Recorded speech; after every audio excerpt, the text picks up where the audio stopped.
major reasons that teachers use Daily Five, Daily Five is a student-driven structure designed to engage students in reading and writing. And so teacher-driven, they work with the lower students, more engagement with lower students, busy work activities, and then student-driven, there's high engagement with students, and then meaningful reading and writing, and the majority of the time is spent with reading with themselves or with a group or another partner. Okay, so these are the reading components that are being addressed, and this is like a big thing that is associated with Daily Five, and that's like CAFE, and the C stands for comprehension, accuracy, fluency, and then E stands for expansive vocab. So these are the things that Daily Five all promotes. With every good thing, there's a bad thing. So some of the strengths are students will develop independent stamina and accountability, less time consumed by classroom management, leaves more time for instruction.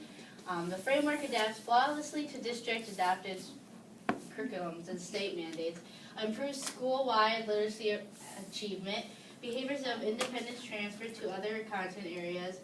Students are in a routine, and that's like something really good because I know as I was a young student, I like routine. So then once they get it, it's just nice and smooth. It's also easier for substitutes as well, and that's a big thing too because when you throw them into a classroom, they don't know how your classroom works. So if kids already know the routine, then it's a really good adjustment to have them come in with that.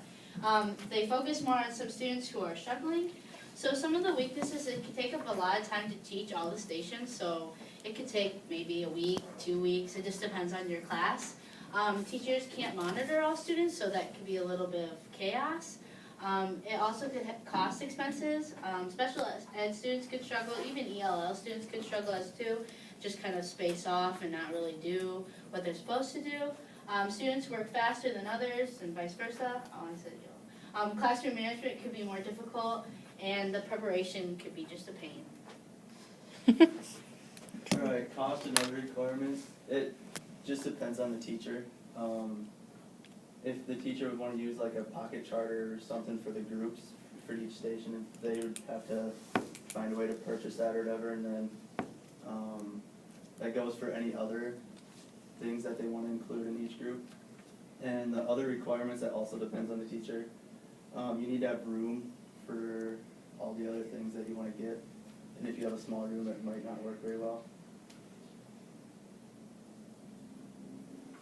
Okay, so current research and data on Daily Five, mostly everything I found was really positive. Like, the researchers are really finding that students are really benefiting and like growing in their development of reading from the Daily Five, like the parts of the Daily Five in the classroom. So yeah, so it's showing that it's having a positive effect on students, especially students who struggle with reading. I mean, obviously it helps students that are doing well too, because it just gives them more exposure and practice in their reading, but especially just students that struggle with reading, it just gives them that time and the independent practice on just growing in their reading skills and comprehension and such.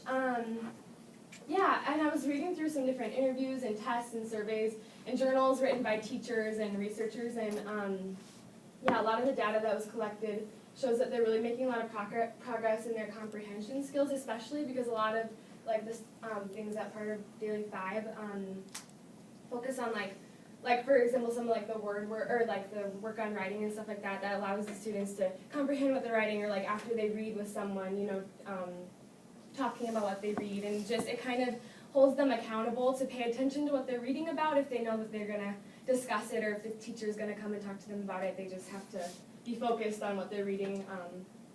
Yeah, and so, yeah, with growing in the reading abilities, they also grow in their confidence and engagement during class. So when they are practicing reading more, they become more confident, and especially with, the other group talked a lot about that the students have a lot of choice in a lot of these Daily Five parts. So when students get to choose what they're reading, it just motivates them more and they enjoy it more, and so they're more engaged in what they're reading or what they're writing about. And then, yeah, so when they're more confident and comfortable, they will have more positive attitude in class. And then also, yes, continued. It helps them comprehend what they read and develop daily habits of reading. So with the routine, they get into this routine and they kind of build these habits with reading and the different, when the teacher gives them the different expectations of each station, and they are developing habits and with comprehension and such.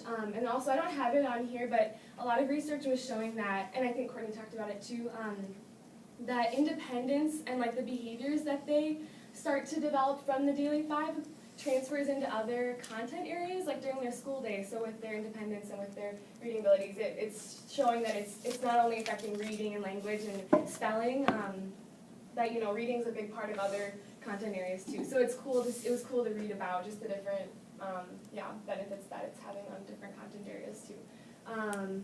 So yeah, these were some other factors that I was reading about in the research too that focus on, or that factor into the student progress. So the student reading choice, the meaning to choose, the making reading goals, that also helps them, you know, stay focused and be aware of what they're working towards.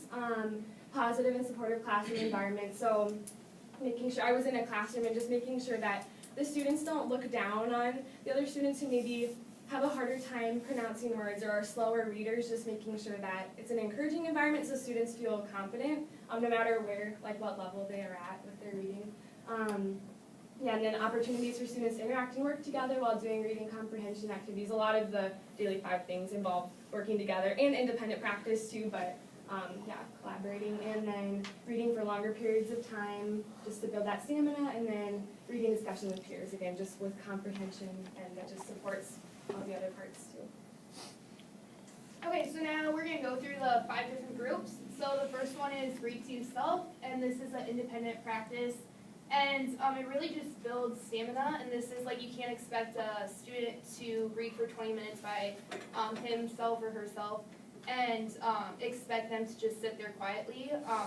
You start off with maybe 2 minutes, and if they do well, then you build that up to 3 minutes. And if they continue to do well, you like continue to build on that.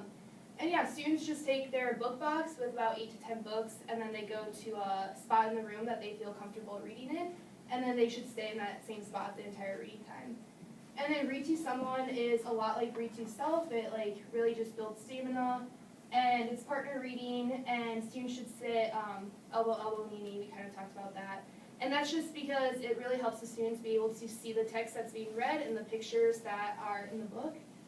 And yeah, find a just right spot in the room, and then like they kind of talked about, they don't need to read with someone in the same reading level as them. They can get with a higher level reader or lower level and help each other out.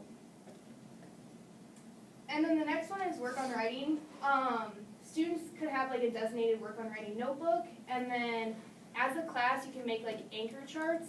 And so like, let's say October, you can like have on that list, the class could say stuff that they love about October, so like Halloween, pumpkin carving, and stuff like that. And as a class, you can make an anchor chart. And then the students are expected to write the whole time. They should stay at their table or desk and just have a hard surface to write on.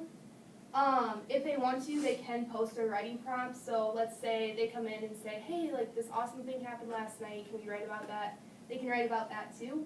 And then this should be turned in at the end of the rotation, and then the teacher should look at it that night, give feedback, and then hand it back the next day.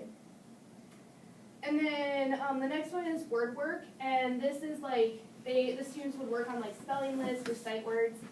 And this is where like it's an independent activity, and the teacher can have like magnetic letters and like cookie sheets out, shaving cream, wiki sticks, anything like that, and the students will just practice those words. If they end up writing it in like a notebook, then that should also be turned in at the end of the rotation. And then the last one is listen to reading. This is like my favorite one, just because like for me, I like was always read to as a kid, but some students don't come from that background, so they've never had like correct reading modeled to them. So this is really just an opportunity for them to hear the correct reading.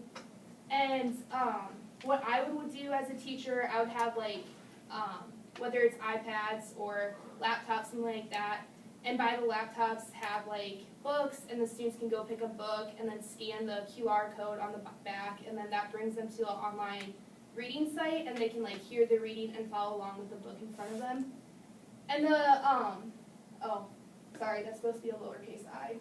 But the students should listen to the story twice, and like the first time they were just listening to it to be like, okay, this is like what the story's about. And then the second time through, they should really just be like, okay, like who are the characters, like, and get more details from it the second time. And then they should complete some kind of reflection at the end of the rotation just to know that they did it, they learned something.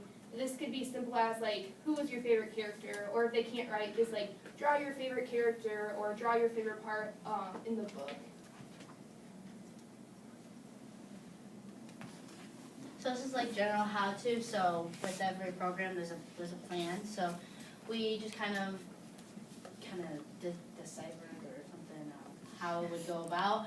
So teaching the rules and expectation, that's a big one. That's probably going to happen the first few weeks of class and just kind of getting used to how things are supposed to go and what the teacher expects of them. So we have students self-regulate what they've done throughout the week. Pocket chart, we really like the pocket chart idea. Teachers have specific guided reading groups while Daily 5 is going on, and those are just based off of different testing or from previous teachers that they've given to.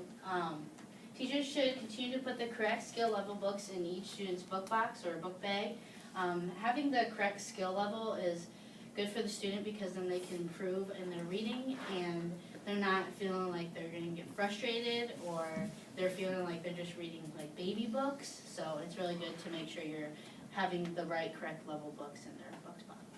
And along with the book boxes too, just that like each student has about 8 to 10 books in there, so they have a variety of books to choose from. That just like helps them, so they're not just like, oh, I'm reading the same book or the same few books over and over again.